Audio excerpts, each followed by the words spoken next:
Welcome back to another segment of Behind the Scenes of the Waltons. Today, I'm very happy to be continuing my conversation with John Dayton and director Ralph Senensky. Please welcome back Ralph and John.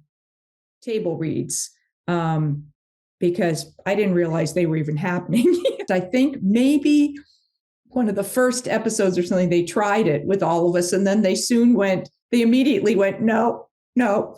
I'm sure some of it was time that they didn't want to take the children away from school and everything in limited schedule. And I think it was also, and I don't blame them, too many voices and too many opinions and too much, it would take too long. So then we didn't even know they were happening, or maybe they happened over lunch, whatever. That it was just really Michael, Ralph, Richard, Ellen, and Will. Yes. At some point that they would pull together. Yeah, I have a story there. Let me tell you this. When I went to do the Partridge Family, and I did that before I did the Waltons, the schedule was Monday, cast table read, film, Tuesday, Wednesday, Thursday, and Friday was a day in case you needed pickup shots to finish. So I went in on my first one, and I called all the cast in for the table read on Monday, and that was the last time I did that. After that, we met on Tuesday, and they had the day off. Everybody, or just the children? Well, it was mostly the children. It was Shirley and I can't remember his name. And David? David Cassidy? Yeah, no, David was one of the children. Okay. Still. Even then, okay. He was, but the one who played the press agent, I don't remember his name, blonde. Yeah.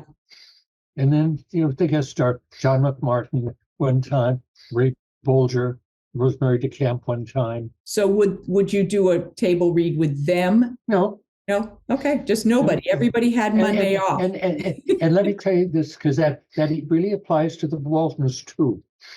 That on the beginning, the dinner table, and on the first show, I don't know when it happened, but in the first show, trying to get an organized rehearsal, and I soon learned you just didn't, and there was an advantage, because the fact the kids and even the adults, there was a familiarity as they integrated and did all of that they're going to know their lines, they're going to do it, and that will affect the scene when you actually do it. But yeah. when we did the pony cart and the big long scene at the dinner table where Martha Corinne is giving out the gifts. Oh yes. And at one point when we had gotten into it, and there wasn't really one big master. It was a series of different shots for each gift. And at one point, Beulah and I were seated in the living room while they were lighting. And Beulah always stayed in character, so she didn't tell me this, but Martha Corinne just looked at me and said, "It's not like the old days." Mm.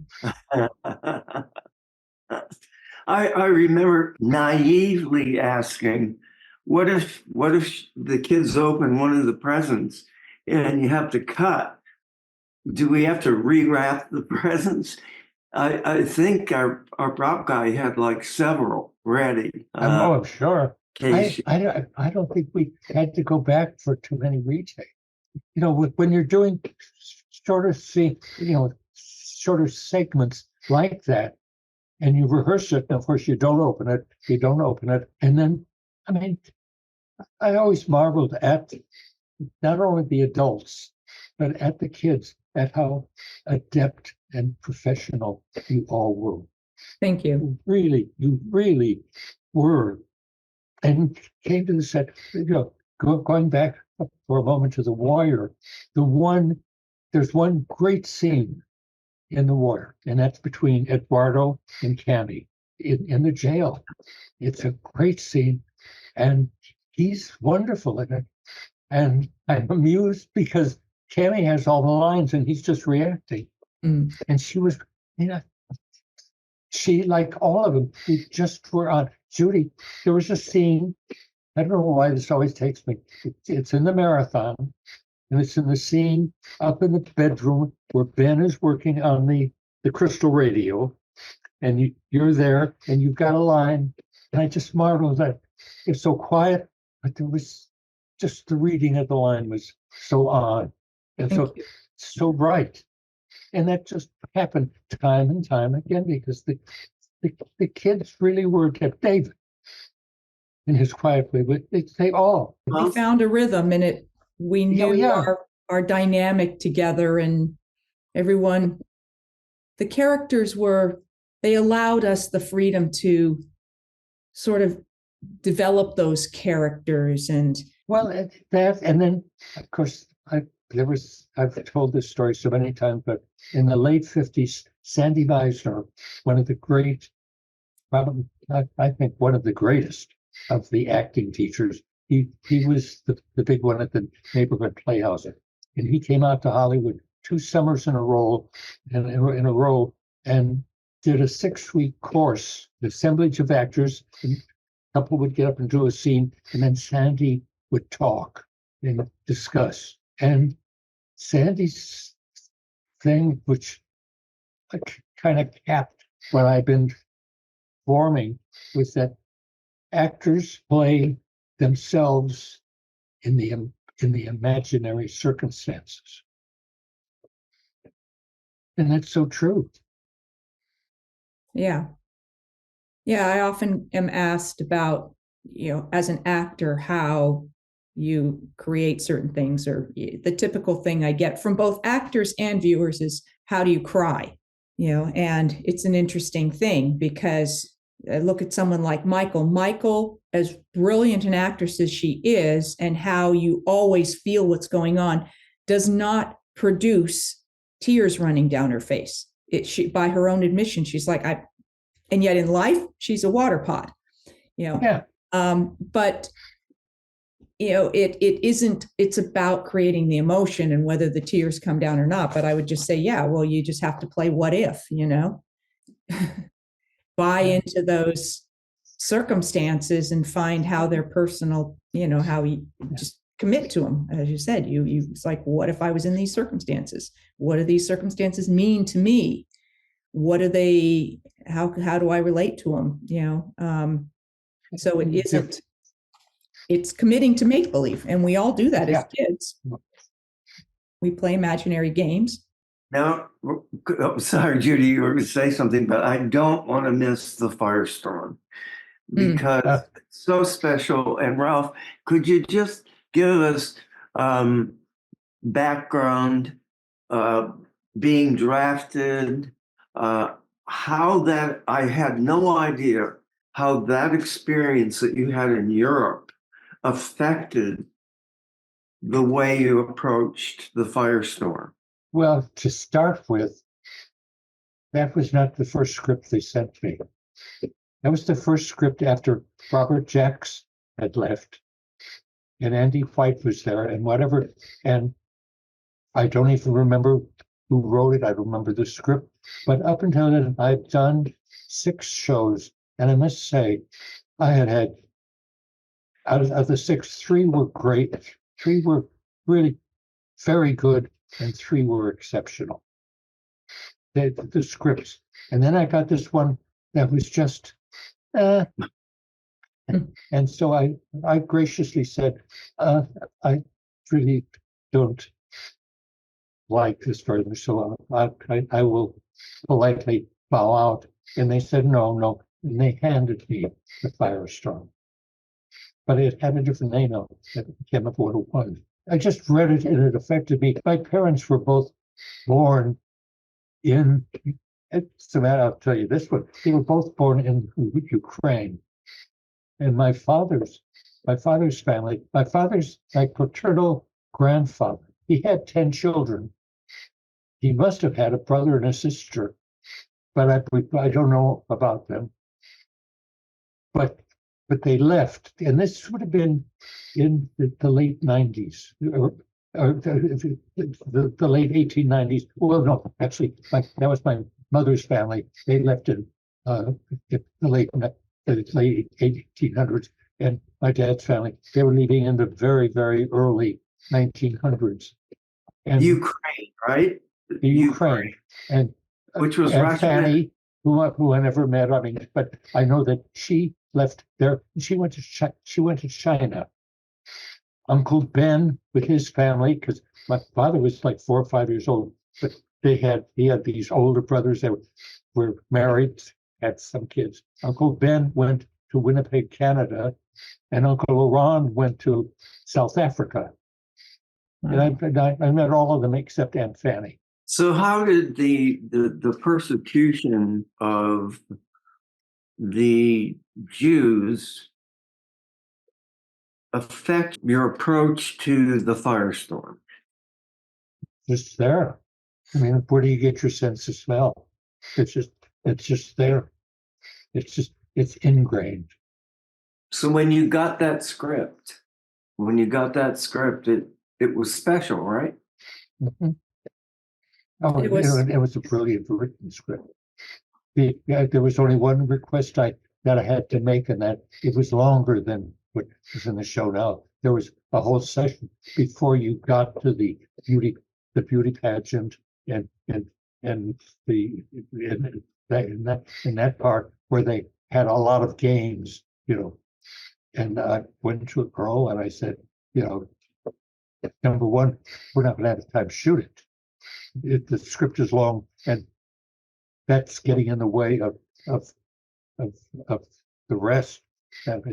So they took that out, and it's just a great script with this powerful ending. Yes, And Ralph, today it is so everyone should see that episode, because today it's so much more. I did something on not really recently, but maybe a couple of years back. I showed the scene again, talking about how relevant it was still. Even more, I think. Oh, yes. Really. I remember sitting next to you when Nora had the speech where she reads the Bible. And there was a wonderful moment in that. There was a two-shot of Ralph and Olivia, Ralph and Michael, and of course, when we got to that part of it, we weren't shooting a master with everybody, so that she didn't see the Nora reading the Bible with John Boy, that part of the scene, until we did their two-shot. Huh. And there was this wonderful moment. You see it growing, and when she gets to the end, and she just turns and lays her face on his knee. And of course, we got the shot, and the cameraman looked and said, "Oh, hair in the aperture." But we didn't know where the hair was, whether it had come before or after that scene. So we shot it again, but we printed both, and we printed both of them. And of course, it was good at the original, because it was just such an honest moment. It was truly reacting to it. I think for people who have not seen it, we'll just spoiler alert. Everyone's burning books, all of the books. Of course. But one of the books, Ralph, that was thrown in the fire, The Bible. it was the Bible in German, right? Yes. Yeah. John Boy recognizes that's what the book is, and pulls it off of there and asks. If you haven't seen the whole show, there is a scene earlier on where Mrs. Brimmer comes to John Boy's drink to ask him not to continue with his articles. Beautiful scene, so powerful. It was quiet, where she wants him to do something, but he doesn't want to do it and won't do it. Yeah. And then the fact that she rises and does it. Yeah. So he knows of her German background, and he's Yes. wanting to print excerpts from Mein Kampf Yes. because he yes. feels like people need to know what's going absolutely. on. And so then he does not, he just says, I wish there was someone here who could read German, and Mrs. Bringer makes that choice to step up. And I mean, the performances, I mean, if you, it was the script was so elevated by the performances. It was a beautiful script, but it was played to take it to a whole other level. I mean, Richard, once she leaves and his book, and it just as he turns, Yeah. And when you think of John Ritter and Richard Thomas, who were two, when they were together, they were two of the biggest cut-ups. They reverted to being complete kids together. They were both only in their early 20s and just the biggest pranksters together, and yet that they could in an instant turn and deliver the most powerful performances, and that they neither one of them ever did anything in a moment like that where people's performances they probably could have been joking and then done their close-up, but they never compromised anybody else's that might have a strong emotional scene to do. They wouldn't be cutting up right before somebody else's close-up that was going to be that. And so I always had tremendous respect for that recognition of time and place. And there again, actors are different to get into emotion. I remember being on a location backlot, I'm not sure where, on one show with Richard, where he was over a fence, just romping around, and the next minute he was there in a scene. Just because he was one of those that could do it like that. Yeah. And there are others, Mickey Rooney on Arrest and Trial, and doing a scene, he was the defendant. And my friend Bill Quinn, you know the name? Mm-hmm. Wonderful guy, wonderful actor. Had been, like Mickey, had been an actor from the beginning. Worked on Broadway when he was 7. Well, Bill was the judge on it, and I remember with Mickey, we had an audience show behind of people, so that were probably 40 people. And the minute the scene would be over, Mickey would be out on his seat entertaining them. And then, if they're lit for the next shot, he would sit down. And one of the times he was doing that, sat down, and in an intense scene, I mean, tears are streaming down. And I was standing next to Bill, and this man who had also been an actor all his life, and I just heard him mutter, "That son of a bitch, ought to see to it." Yeah. No, that's another level of well, actors are different, and and can I just say that for me on the set, it was as if it was real. I mean, here we're on a set with, I believe we had multiple cameras on that final. With Firestorm. I'm sure I had 2. Yeah. For a scene like that, I always ask for 2 cameras. And I sat there immersed in the scene, which happened often on the Waltons, but that show, and I was crying. It was so real. I agree. Some scenes as an actor, you don't have to do anything but be there and take it in, and the scene takes care of itself because it just is so powerful. Right. Thank you for joining me for the continuation of my conversation with John and Ralph.